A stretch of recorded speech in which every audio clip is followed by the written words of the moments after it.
At syempre dapat, kung may past, dapat nandito rin yung present, di ba? Mga kaibigan, let's welcome Miss Jessa Jessa Zaragoza, Zaragoza. my kumare! Hello! Hello! Hello, Z! Hello! Hello! Kumare, hello. Mare! Good morning, Hello. good morning. Good morning! O, eto na. Napadpad ako dito. Ay, Alam mo bakit naman. naman? Oo nga, hindi kasi love na love kita, Mari. Kaya Thank you so much, gusto kong Mari. i-congratulate kayo sa inyong bagong show. Thank you.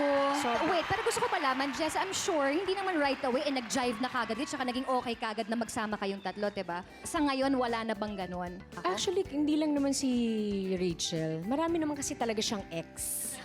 So, pero yung mga ibang ex niya, naging kaibigan ko rin. Ay, talaga? Iba pa nga, naging ninang pa nga ng anak namin.